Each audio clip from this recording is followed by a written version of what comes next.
Or if it's better than music, it's jazz.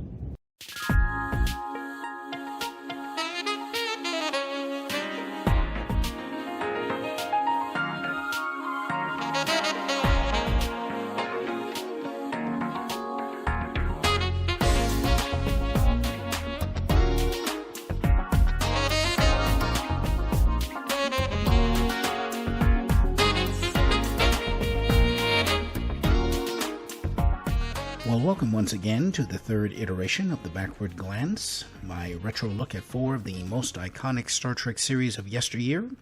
We're, of course, talking about Classic Trek, The Next Generation, Deep Space Nine, and Voyager. I'm your speaker and fellow Star Trek fan on this end, Lal Wenstrom, and I invite you to join me for this latest exploration and reflection on some of my personal favorite episodes from these 4 series. However, before we start, this time I begin my thoughts with a remembrance. As of this recording, 2 very fine thespians who made their mark on the Star Trek universe have passed away. I refer to the late Terry Garr, whom many of you will recognize as the intelligent and quirky Roberta Lincoln from the 1968 classic series episode Assignment Earth, and Tony Todd, whose presence in the sci-fi genre saw him reappear in 3 of these Star Treks of yesterday, TNG, DS9, and Voyager. We send our condolences to their families and our deepest thanks for lending their unbounded talents to our entertainment and to our betterment. They will be missed. And now, let's join Captain James T. Kirk and the crew of the original Enterprise as they bring a renegade fellow Starfleet officer to heel for his violation of the Federation's highest law in the Omega Glory.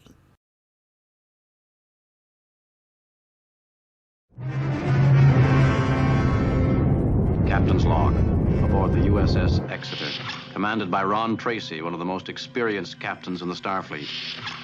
What could have happened to him and the over 400 men and women who were on this ship? The Enterprise is alongside the unexpected find of its sister ship, the USS Exeter, seemingly abandoned in orbit of planet Omega-4. Captain Kirk, Mr. Spock, Dr. McCoy, and Security Officer Galloway beam aboard to determine why it has been out of prolonged contact with Starfleet, and soon learn the spectacular but awful truth about the crew's demise, and that they too may soon become victims of some as yet undetermined invisible culprit. Their predicament compels them to beam down to the planet, where they find the Exeter's lone survivor, Captain Ronald Tracy, who quickly tells them the extent of the peril they face. The landing party had taken an unknown disease back. My crew, Jim. My entire crew gone. And I'm just as infected as they were. As you are. But I stayed alive because I stayed down here. There's some natural immunization that protects everyone on the planet's surface. I don't know what it is. Lucky we found that log report. If we'd gone back to the Enterprise... You'd be dying by now, along with the rest of the Enterprise crew. You'll stay alive only as long as you stay here. None of us will ever leave this planet. And so it begins, the urgency to discover what mystery agent is killing everyone, but also what salvation may lie within the planet that can save everyone's life. But an even deeper worry begins to germinate in Captain Kirk's mind. A growing belief that Captain Tracy has been interfering with the evolution of life on this planet. It seems impossible. The Star Captain's most solemn oath is that he will give his life, even his entire crew, rather than violate the Prime Directive. A belief that is precipitated when one of the villagers announces their knowledge of phasers at the onset of the landing party's visit. Knowledge which Spock also makes verbal note of, and which Captain Tracy does not deny. Knowledge of such advanced weaponry is far beyond this relatively primitive culture's ability to understand, let alone achieve. But even further evidence of Captain Tracy's interference is found when Spock tells Kirk, Captain Tracy is being quite factual in several statements. 1, the Yangs are totally contemptuous of death. They seem incredibly vicious. 2, he is also being factual in that the Yangs are massing for an attack. There are signs of thousands of them in the foothills beyond. However, he was less than truthful in one very important matter. Laser power packs. Captain Tracy's reserve belt packs. Empty. found among the remains of several hundred Yang bodies. A smaller attack on this village a week ago, driven off by Captain Tracy with his phaser.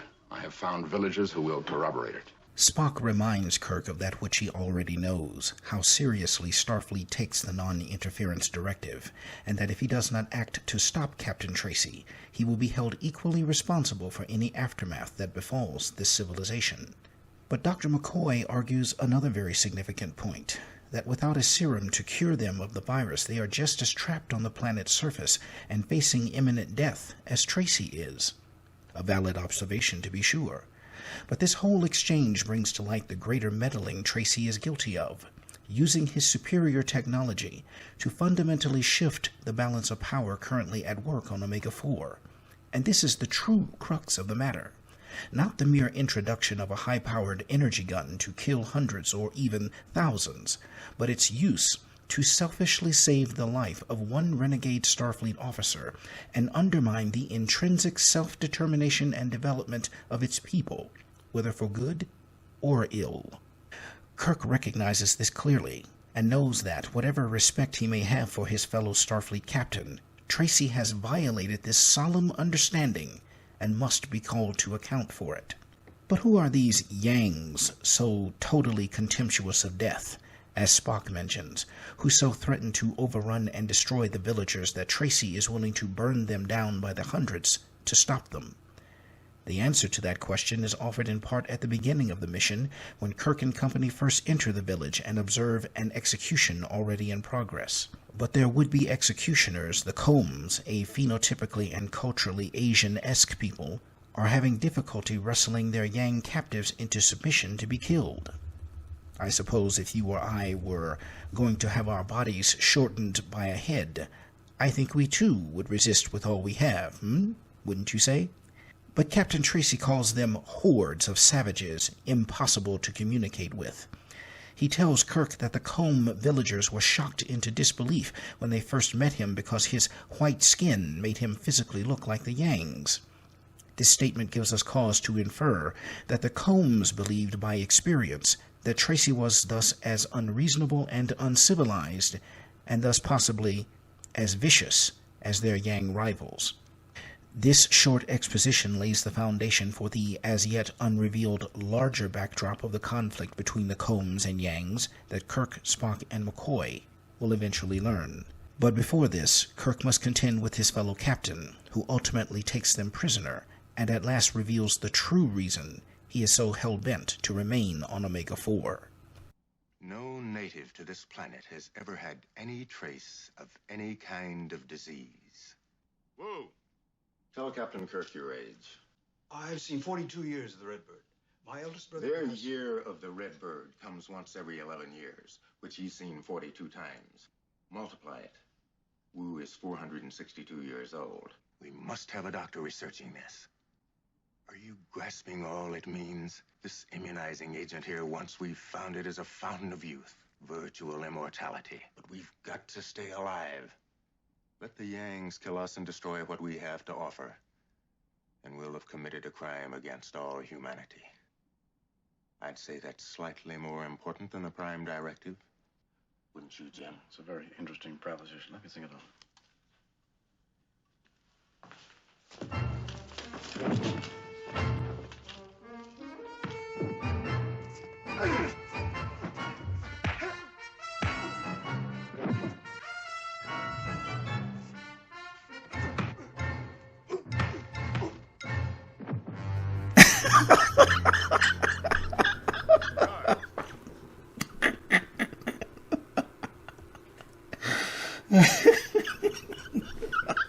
Oh, my.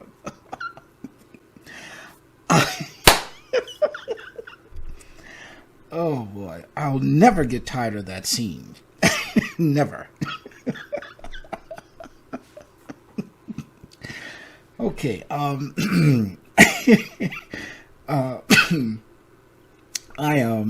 had to admit I couldn't resist including this scene in my narrative because it's just so much fun. And of course, you may ask why, but it's because you rarely see someone who can hold his own and handle James T. Kirk in a fight. But not only does Captain Tracy give Kirk a spanking, he does so with a smile on his face.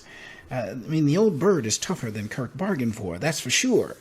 And then, of course, you add the you got the famous classic series fight music backing it all up. So, I mean, you can't help but enjoy this little fisticuff here. I don't think you can't.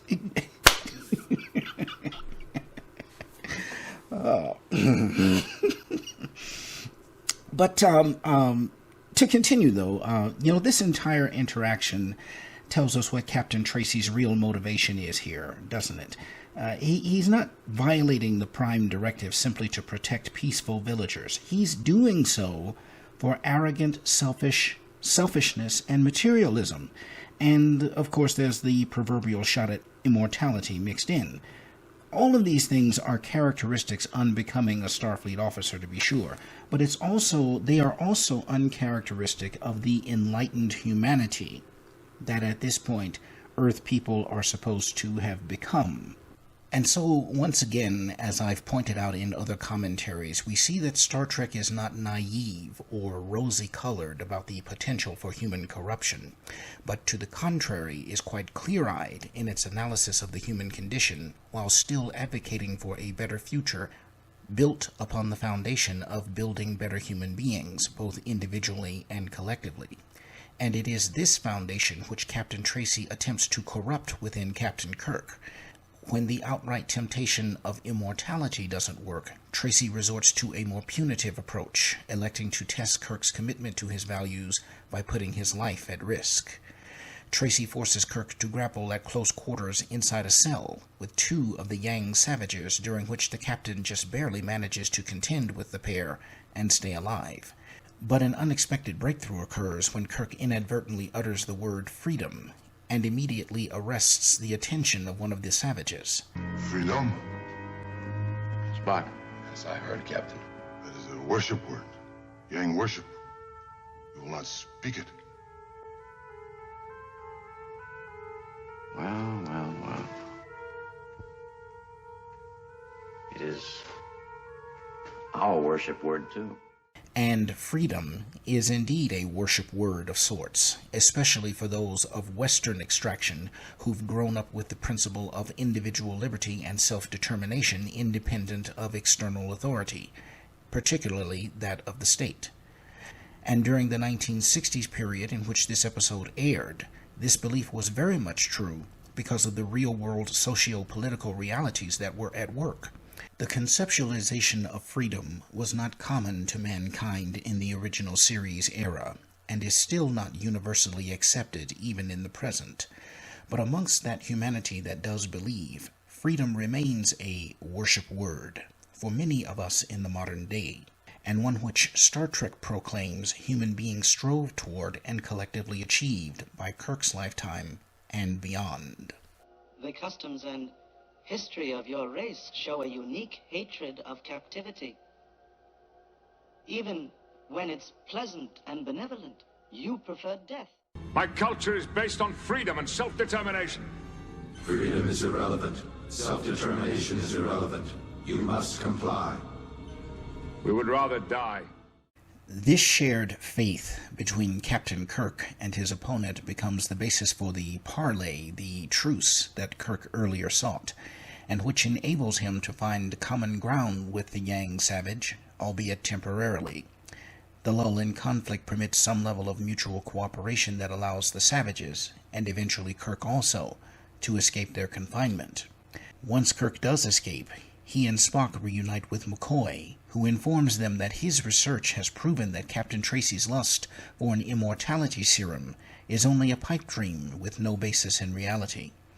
Eventually, Tracy hears the same, though he refuses to accept the doctor's expert judgment in the matter. But now, the Mad Captain has a more immediate problem than finding immortality, for scores of Yangs are set to attack the Combe village, and Tracy demands Kirk's help to stop them once and for all. I need your help, Kirk. They're going to attack the village. My phaser is almost drained. We need new, fresh ones. I want 5 phasers. No 10. With 3 extra power packs each. At this juncture, one cannot help but conclude that Captain Tracy's relentless battles with the Yang forces have in fact driven him insane. For to this point we've seen multiple instances of deranged conduct from what was once an otherwise stable and highly regarded Starship commander. Tracy has murdered a member of the Enterprise crew, taken his fellow Starfleet officers hostage and threatened their lives, assaulted Spock, and slain countless numbers of Yangs in combat he never should have been involved in.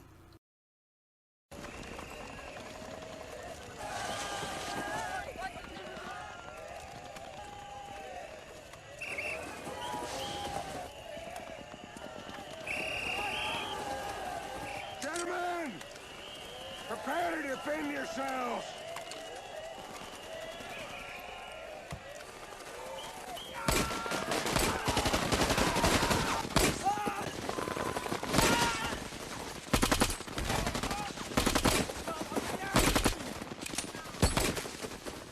But Tracy's demand for new armaments sets the stage for a second showdown between himself and Kirk, a round 2 if you so desire, which is interrupted by the Yangs, who've successfully managed to take the village and, presumably, subdue their comb enemies. And herein at last is the veil lifted on the genuine struggle at work on Omega-4. It is not one of barbarians versus the civilized, a horde of white savages versus peaceful yellow villagers, the Yangs versus the Combs, but Yankees versus communists, a world once ideologically divided between 2 opposing philosophies of liberty versus collectivism played out on a grand political scale and ultimately made manifest in its highest and most devastating form, World War. Together, both Kirk and Spock reason and intuit this conclusion when they are captured by the Yangs after their final victory over the Combs. But Captain Tracy uses the opening to try and save his own life. In order to convince the Yangs, Tracy accuses Kirk of being a dark servant of malevolence, banished from heaven, whom the triumphant Yangs must destroy in order to claim absolute victory, very much articulating the idea of the day that international communism was not simply an opposing political ideology bent on world conquest, but an existential evil energized by Satan himself. Tracy exploits the Yangs' belief in such concepts to trick them into distrusting Kirk when he begins to quote their own high worship words, those of the American Pledge of Allegiance. It is at this point that the episode clearly makes use of Judeo-Christian symbolism as an extension of this belief. Caught between Kirk and Tracy's conflicting stories, the distrustful Yangs test Kirk by compelling him to recite a horridly garbled version of the American Constitution, what the Yangs call the Id Plebnista. Because he can barely understand the poorly spoken document, Kirk fails, leading to a trial by combat between himself and Captain Tracy, meant to determine who is ultimately speaking the truth, and thus, in this case, ultimately speaking for the Yang deity, who is purportedly guiding their struggle to regain their heritage and lands. When Kirk finally overcomes Tracy, he is urged by the Yang leader, Cloud William, to kill Tracy and prove once and for all that he is the true servant of the Yang god. But Kirk instead places Tracy under arrest, thereafter instructing the Yangs on the real meaning of the Id Plebnista, and declaring before them all that this document of freedom applies equally to the Combs as much as it does to the Yangs. They must apply to everyone, or they mean nothing. Do you understand? I do not fully understand. One named Kirk, but the holy words will be obeyed. I swear it. With Captain Tracy made to answer for his crimes and the Yangs now able to correctly understand and explore their history, Spock inquires of Captain Kirk if the landing party's own actions may constitute a violation of the Prime Directive on their part, to which Kirk answers effectively no. The episode ends with Kirk reverently looking upon the tattered American flag before departing for the Enterprise. And for those wondering why a futuristic spaceship captain would look with such esteem on the relic of a bygone nationalist time, It's because Kirk is in fact an American with a deep love and respect for what the American past meant to the Earth of centuries ago. And though we know that there is a planetary government of some sort in Star Trek's future, there are, in fact, still recognized nation-states within its constellation. But, for a TV program that preached the idea of a futuristic human political system where individual nation-states have long ago ceded much of their national sovereignty to a planetary government, the Omega Glory might seem strikingly patriotic and Americentric, if you will, to modern audiences. And for some, this may even be a valid criticism, as its overtly Americanist viewpoint in an obviously globalist and intergalactic future seems quite incongruent. But following on that, also its depiction of a kind of ethno-nationalism which is present in how it finally portrays the Yangs as singularly representing American nationhood may also be found wanting by today's standards. These are worthy observations to make, and perhaps even worthy criticisms as well. But allow me to suggest that, in the context of the times at least, the Omega Glory's exploration and commentary on nationalism, also on the Cold War and the international contest which it embodied, is not so hard to accept using the depiction of parallel worlds as a backdrop. I think that this is especially so when thinking about the clever reversal of the savages as white and the civilized villagers as Asian, in a time when concerns about the ideology known as the Yellow Peril or the Yellow Menace were still quite strong within certain circles of American political discourse. If you're not familiar with this ideology, it emanated out of racist 19th century white supremacist beliefs, and it was still given sway even into the latter portion of the 20th century, and remained almost as strong as racialist attitudes toward blacks of American and other descent during the time. We should also remember, I think, that this episode was written by Gene Roddenberry himself, and if I may dare take us onto this train of thought, may have been composed in such a way as to showcase how an Americanist ideal, when divorced from its obvious shortcomings, could in fact show the way toward a greater ideal of freedom that might in fact light up a pathway for the entire world to one day follow and perfect. I don't think that this is as far-fetched of an idea as some might automatically believe and maybe just shirk off, especially when one recognizes that a goodly portion of Star Trek's guiding philosophy is rooted in Western doctrine or Western belief. Principles such as liberty under law, democracy as the default highest and best representation of human governance, and the human being as a creature worthy of individual respect and autonomy, independent of the collective. These doctrines, while they of course are not exclusive to the West, do spring, in fact, from some of the most ancient Western philosophers and religious thinkers, and they continue to influence Western thought even into our own time. They are doctrines which, throughout its nearly 60 years of existence, Star Trek itself suggests to us have at some point gone global in their acceptance and application. And so, for me, while the Omega Glory may have its detractors and be considered as one of the lesser episodes of the original series, I regard it as one of my personal favorites, and I certainly hope you get something good from your own viewing.